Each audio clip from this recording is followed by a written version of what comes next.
It was the summer of 1971. I was 11 years old. My brother, he was the mechanic. I was the one with no mechanical abilities at all. He had a bicycle. I had a bicycle that he disassembled, and it was laying down there in parts. And he was getting rusty because we live 70 feet away from the ocean. But guess what he did that summer? He traded my bicycle for a pellet rifle. And because it was my bicycle, I got to use the pellet rifle for whatever I wanted to.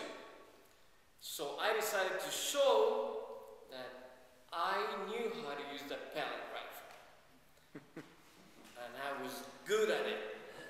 And I took that rifle and I shoot at as many cans as I could around the house.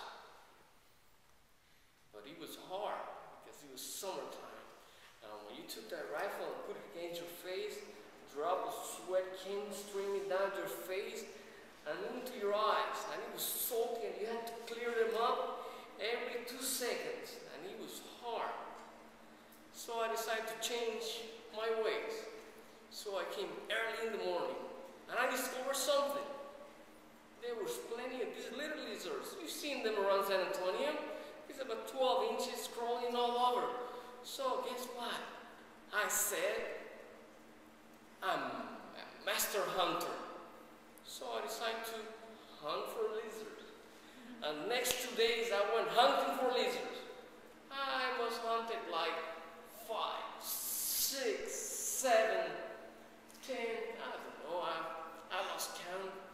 But it was good because when you shoot any of them, they will come stretching and making all these movements and their legs up in the air as they fell from the eaves and the walls and trees, and they fell flat on the ground. This is cool. More or less, that's what I thought when I was 11. It was not cool. It was awesome. After 2 days, I was tired of that. It's not fun anymore. Especially because summertime in Puerto Rico is like 95 degrees and 86% relative humidity. You feel bad. Let me rephrase that.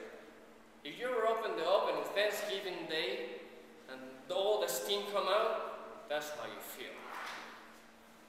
It was terrible. 3 days later, my scientific mode kicked in.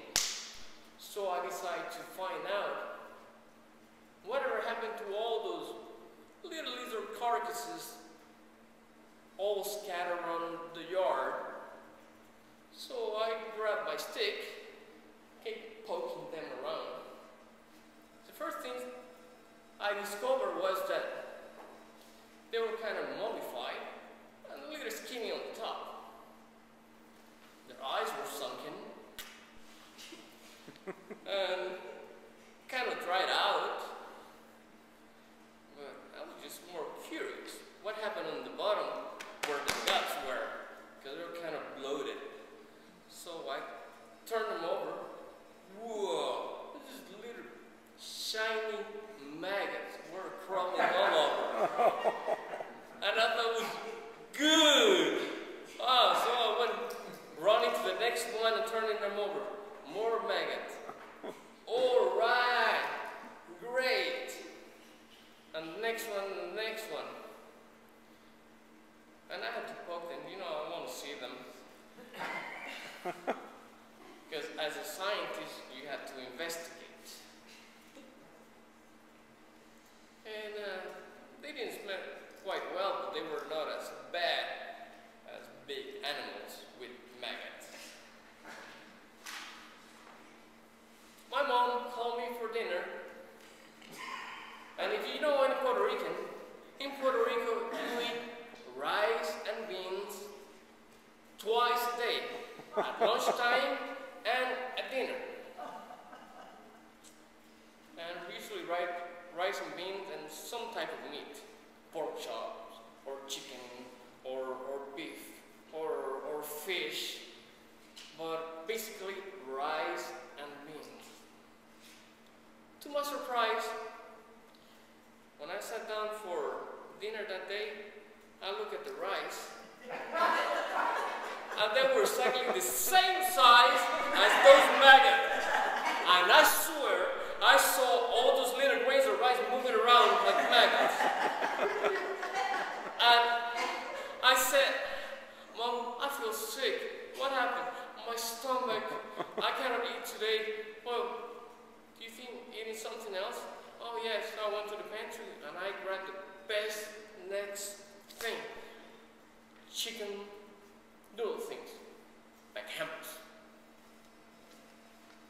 And I thought next day I'll be better. But no, by lunchtime, rice and beans again. And I felt sick again. For the next week, I was feeling sick because I could see those maggots moving on my plate. And I'm telling you,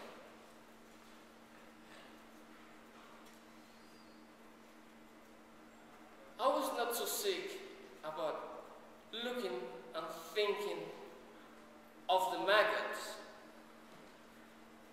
What really made me the sickest was having to eat that Campbell's chicken noodle soup for about 6 days straight before I came to the realization that you only kill to eat. And that